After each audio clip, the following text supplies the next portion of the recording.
بسم اللہ الرحمن الرحیم۔ محترم ناظرین السلام علیکم۔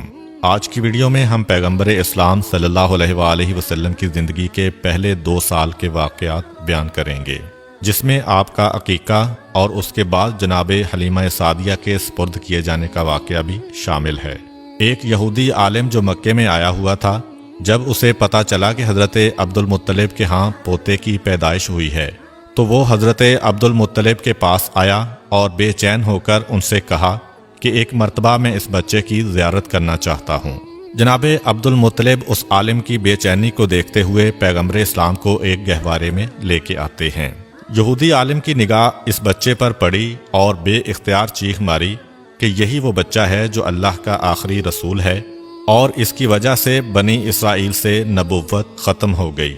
مکے والے جو پہلے ہی حضرت عبد المطلب سے جلے بیٹھے تھے، جب انہوں نے دیکھا کہ جو کاہن آ رہا ہے انہی کے گھر میں آ رہا ہے، جو راہب آ رہا ہے انہی کو بشارت دے کے جا رہا ہے، جو جادوگر آ رہا ہے وہ انہی کی تلاش میں آ رہا ہے، اور ہر آنے والا کوئی خوشخبری دے کے جاتا ہے، کوئی پیشین گوئی کر کے جا رہا ہے، لوگوں کا جناب عبد المطلب اور اس بچے سے حسد بڑھتا جا رہا ہے کہ یہ کیسا بچہ ہے۔ مکے کی سرزمین پر سینکڑوں بچے پیدا ہوئے، مگر اس طرح تو کسی کو اعزاز نہیں ملا۔ یہ ابتدا ہی سے پیدا ہونے والا حسد آگے جا کر مذہبی مخالفت میں بدلا۔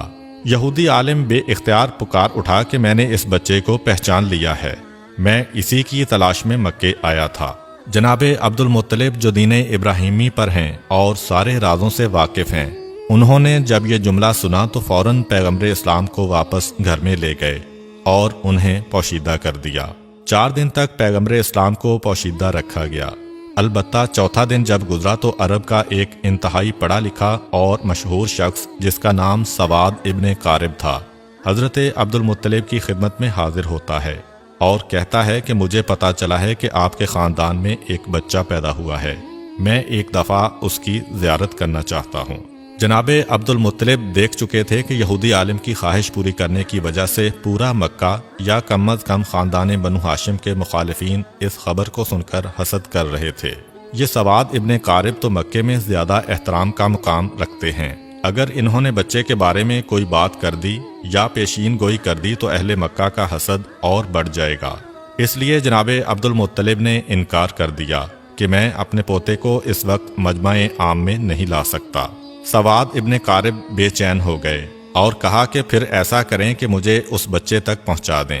جناب عبد المطلب نے کہا کہ ہاں، یہ بات مانی جا سکتی ہے، میرے اور اس کے علاوہ کوئی نہیں ہوگا، اس کا مقصد بھی پورا ہو جائے گا اور حسد کا مسئلہ بھی پیدا نہیں ہوگا۔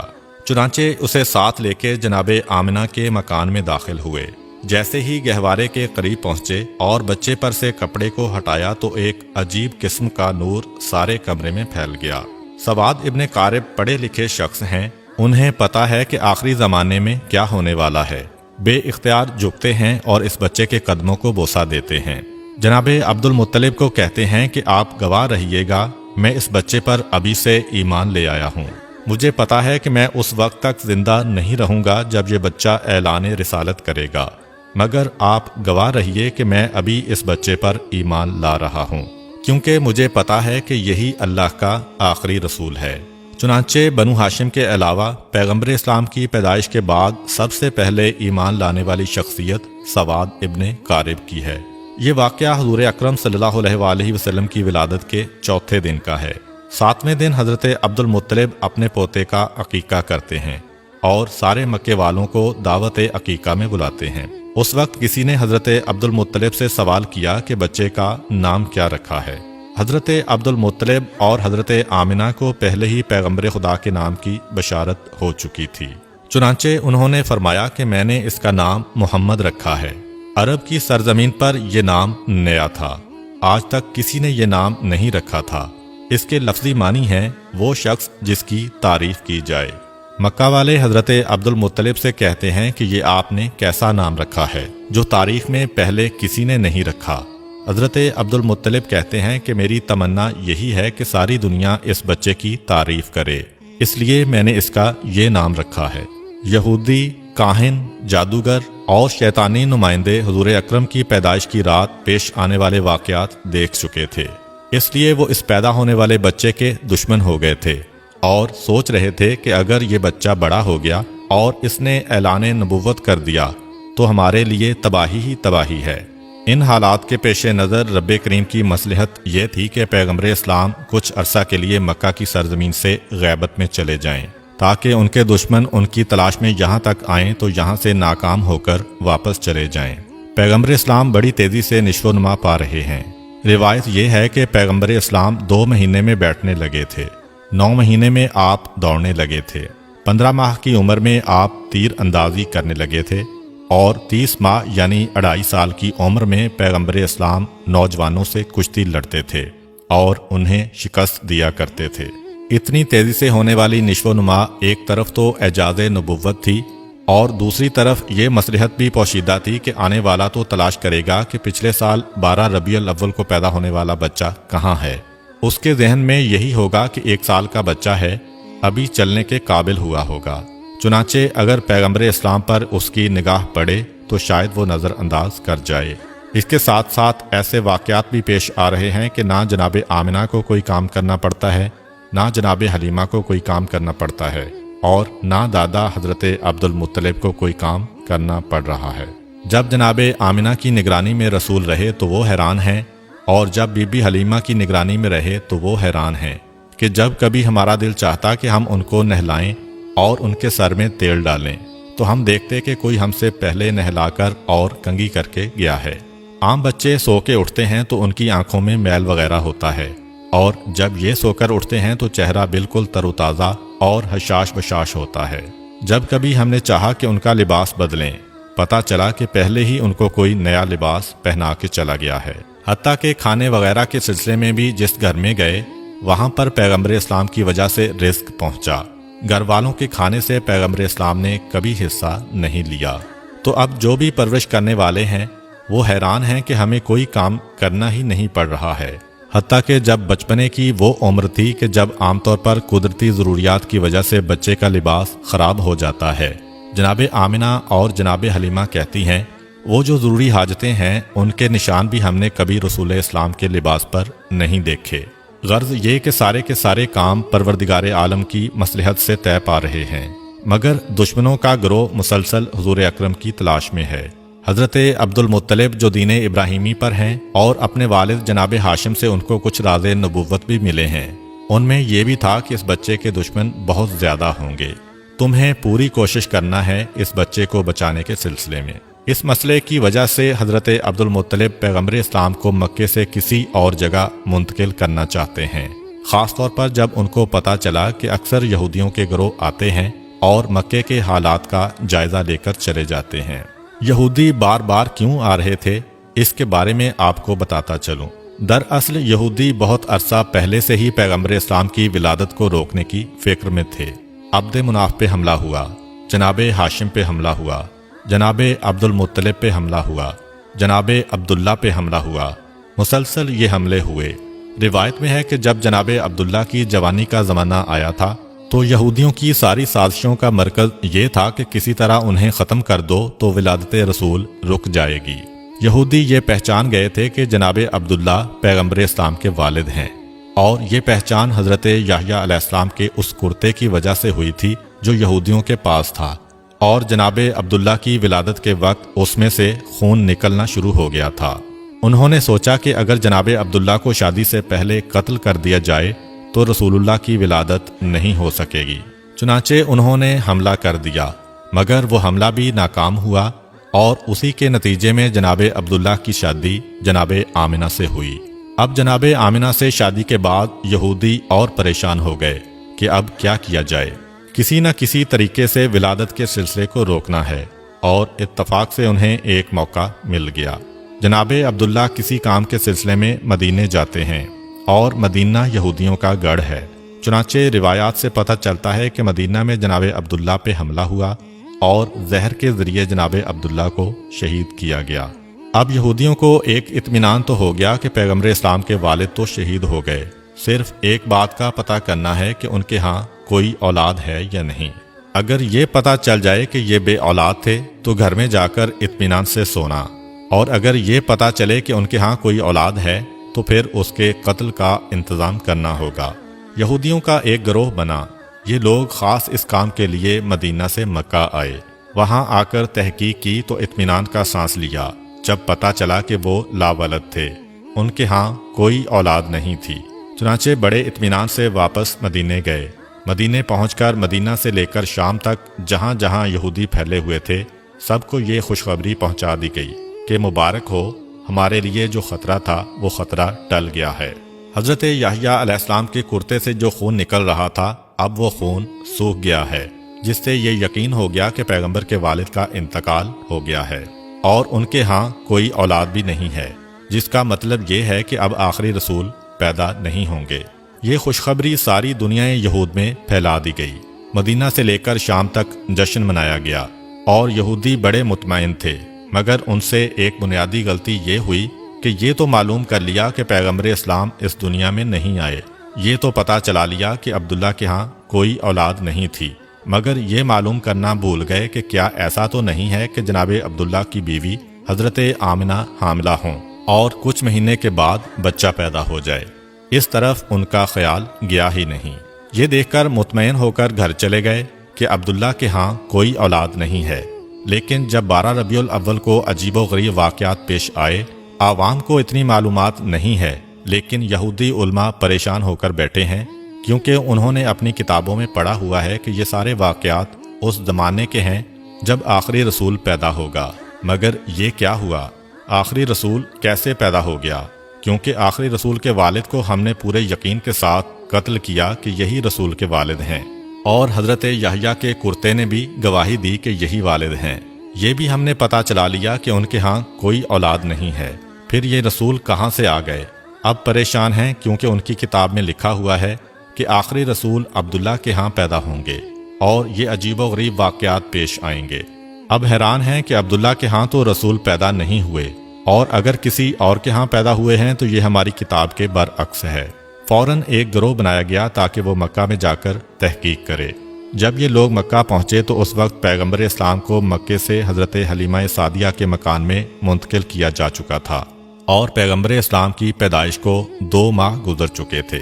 اب یہ یہودی پریشان ہو کر ڈھونڈ رہے ہیں کہ کون سا بچہ ایسا ہے جو 2 ماہ پہلے پیدا ہوا ہوگا، مگر کوئی ایسا بچہ نظر نہیں آ رہا۔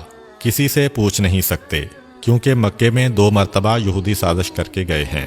جناب عبداللہ پر بھی حملہ انہوں نے کروایا تھا، اور ان کے بعد جناب آمنہ کے بارے میں بھی تحقیق ان لوگوں نے کروائی تھی۔ چنانچہ اب مکہ والے ہوشیار ہو گئے ہیں، خاص طور پر خاندان بنو ہاشم والے ان لوگوں پر نظر رکھے ہوئے ہیں۔ یہودیوں کا کوئی گروہ کسی سے سوال نہیں کر سکتا، اب پوچھ کسی سے نہیں سکتے، ایک ایک گھر پر تاک لگائے بیٹھے ہیں، خانہ کعبہ میں دیکھتے ہیں، باپ کی گودوں میں دیکھتے ہیں، مگر کوئی 2 مہینے کا بچہ نظر نہیں آ رہا۔ ناکام واپس لوٹ گئے، اب آ رہے ہیں جا رہے ہیں اور مسلسل تحقیقات کر رہے ہیں، مگر ان کی تحقیقات ناکام ہو رہی ہیں کیونکہ پیغمبر اسلام تو اس وقت مکے سے باہر ہیں۔ البتہ جب پیغمبر اسلام کی عمر 7 سال کی ہو گئی اور پیغمبر مکے مستقل طور پر آ گئے تو اس زمانے میں بھی یہودیوں کا ایک گروہ مکے آیا ہوا تھا۔ اس کی نگاہ اس نوجوان پر پڑی تو یہ دیکھ کر چونک اٹھے کہ یہ نوجوان جو اپنے دادا اور چچا کے ساتھ چل رہا ہے، اس کے چلنے کا طریقہ، اس کی بات کا طریقہ بالکل وہی ہے جو ہماری کتابوں کے مطابق آخری رسول کا طریقہ ہے۔ اس کے سر پر بادل سایہ بھی کر رہا ہے، یہ جس درخت کے قریب سے گزرتا ہے درخت کی شاخ ایک مرتبہ جھک جاتی ہے، یہ جس پتھر کے قریب جاتا ہے پتھر کلام کرنے لگتا ہے، یہ جس طرف جائے راستے میں کوئی رکاوٹ ہو تو رکاوٹ خود بخود ہٹنے لگتی ہے۔ یہ سب نشانیاں تو آخری رسول کی نشانیاں ہیں، لیکن اگر یہ آخری رسول ہے تو یہ تو 25 سال کا نوجوان نظر آ رہا ہے، جبکہ ہمارے علم اور ہماری کتابوں کے مطابق اس کو 7 سال کا نوجوان ہونا چاہیے۔ یہودیوں کے اس گروہ نے اپنے علماء سے مشورہ کیا، انہوں نے کہا کہ خوب اچھی طرح دیکھ لو، یہی اگر آخری رسول ہے تو اسے قتل کر دو۔ یہودیوں کو یہ تو پتہ چل گیا کہ یہ بچہ عبد المطلب کے گھر میں پیدا ہوا، عبداللہ کا بیٹا ہے، لیکن ابھی دل میں ایک کھٹک ہے کہ جس طرح ہم پہلے غلطی کر گئے تھے اور اس بچے کے والد کو قتل کرنے اور اس کے ہاں اولاد کے نہ ہونے کا پتہ کر کے مطمئن ہو گئے تھے اور جشن منا لیا تھا، لیکن بعد میں پتہ چلا کہ ہم دھوکہ کھا گئے ہیں۔ ابھی بھی ایسا نہ ہو کہ ہم اس نوجوان کو قتل کر کے چلے جائیں اور ہم مطمئن ہو جائیں اور 20 سال بعد پتہ چلے کہ رسول تو ابھی زندہ ہے۔ اس لیے یہودی اس دفعہ 100% یقین کرنا چاہتے تھے کہ یہی نوجوان اللہ کا سچا پیغمبر ہے۔ یہودیوں نے اپنی کتاب میں پڑھا ہوا تھا اور ان کو اس بات کی معرفت تھی کہ جو بھی اللہ کا رسول ہوگا، چاہے پہلا ہو یا آخری، لقمہ حرام اس کے حلق سے نیچے نہیں اتر سکتا، بلکہ حلق تو کیا اس کے ہونٹوں کو بھی نہیں چھو سکتا۔ حرام کے علاوہ رزق مشتبہ یعنی ایسا رزق جس کا پتہ نہ ہو کہ حلال ہے یا حرام، وہ بھی رسول کے ہونٹ کو نہیں چھو سکتا۔ چنانچہ انہوں نے ایک بڑا عجیب منصوبہ بنایا۔ مکے میں ایک بیوہ عورت رہتی تھی جس کا نام زبیدہ تھا۔ اس نے ایک چھوٹا سا مرغی فارم بنایا ہوا تھا اور وہ مرغیوں کے انڈے بیچ کے گزارا کیا کرتی تھی، اور جو مرغی انڈے دینے کے قابل نہ رہتی اسے وہ ذبح کرنے کے لیے بیچا کرتی تھی۔ یہودیوں نے سوچا کہ یہ ایک ایسا امتحان ہے جس سے ہمیں یقین ہو سکتا ہے، چنانچہ رات کے وقت زبیدہ کے گھر میں نقب لگا کر کچھ مرغیاں چوری کر کے لائے، اور جو مرغیاں چرا کر لائے ان کے بارے میں 2 نیتیں کیں۔ کچھ مرغیاں چوری کی نیت سے چرائیں اور کچھ کے بارے میں سوچا کہ ہم بعد میں ان کی قیمت زبیدہ کو ادا کر دیں گے۔ اب جو چوری کی نیت سے لیں وہ تو رزق حرام ہو گیا، جو اس نیت سے لیں کہ بعد میں پیسے دے دیں گے یہ رزق مشتبہ ہو گیا، کیونکہ پتہ نہیں زبیدہ راضی ہو کہ نہ ہو۔ خود سے دل میں فیصلہ کر کے کسی کی چیز اٹھا لینا اگر حرام کی منزل پر نہ ہو تو مشتبہ ضرور ہے۔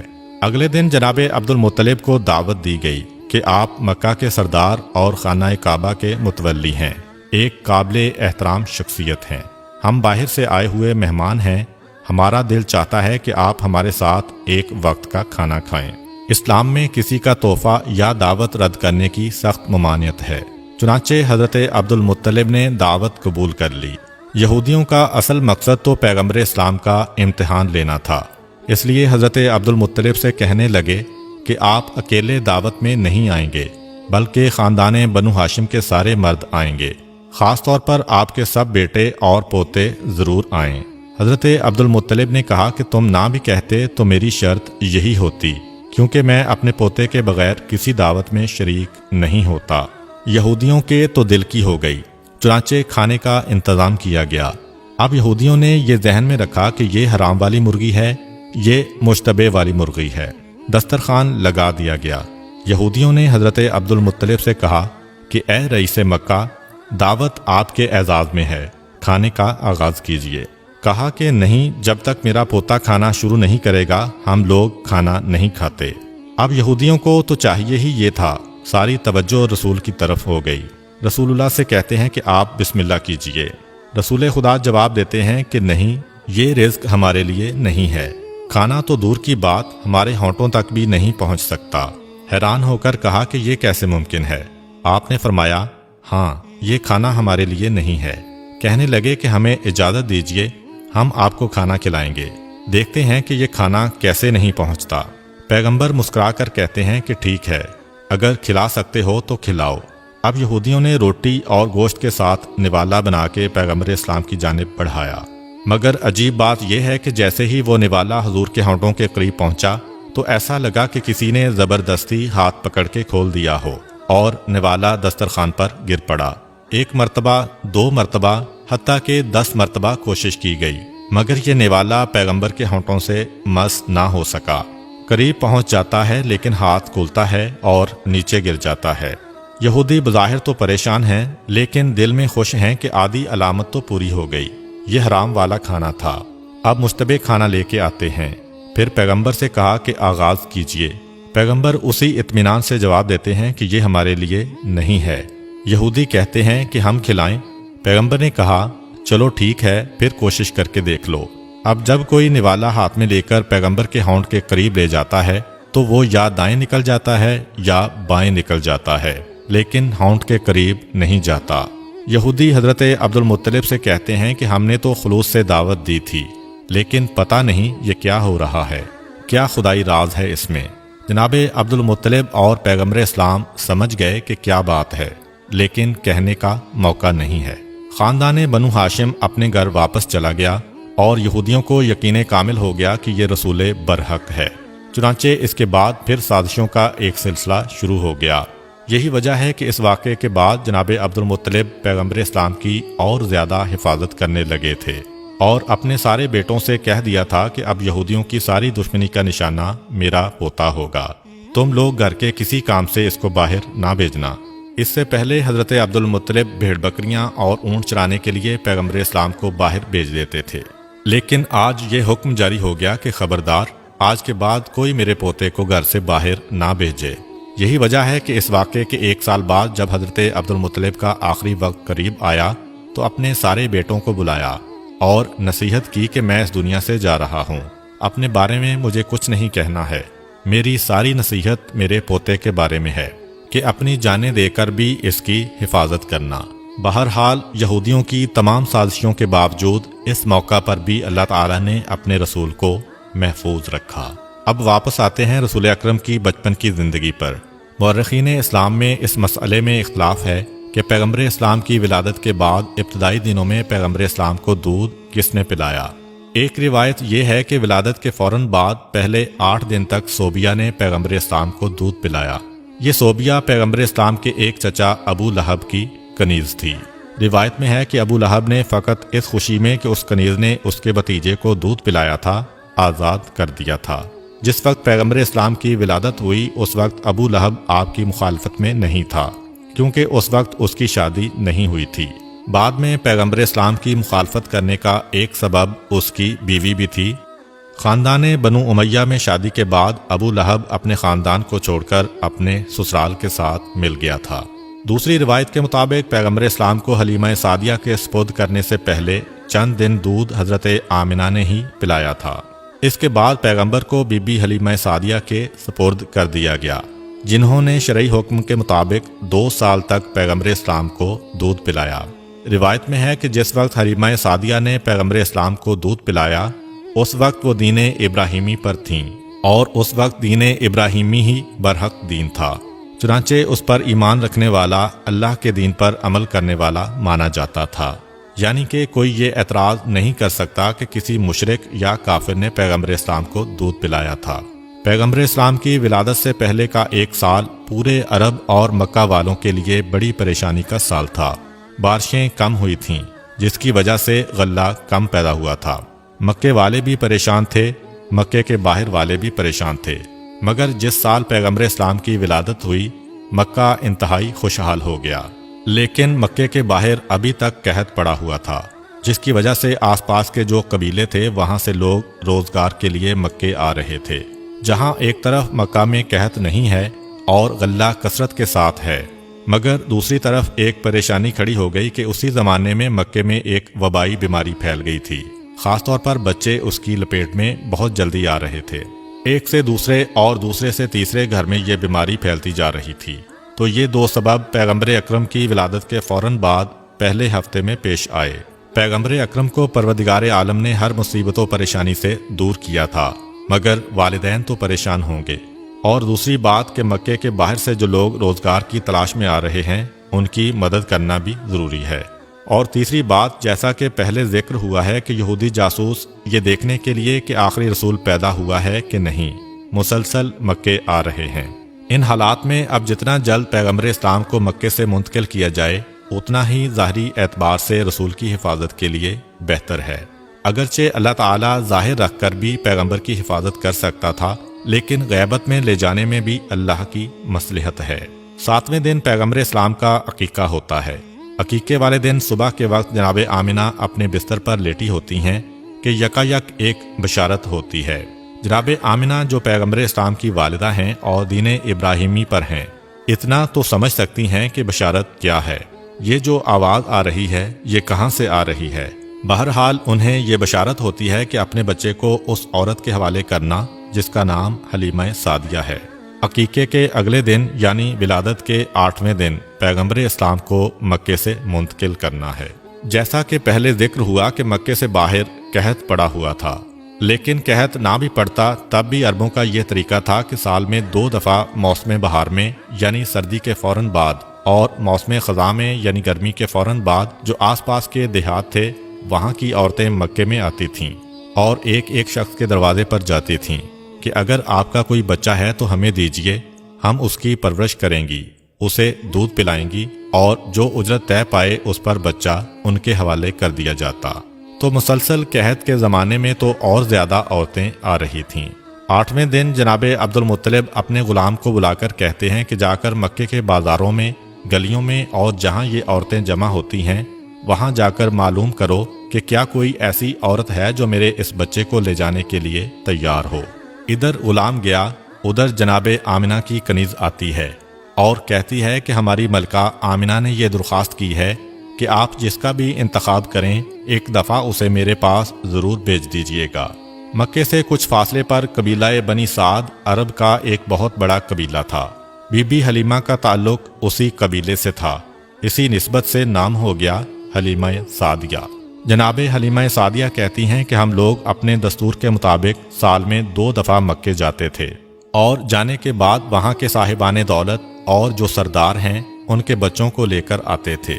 اس سال ہمیں جانے کی جلدی تھی کیونکہ ہمارے علاقے میں قحط شدید سے شدید ہوتا جا رہا تھا۔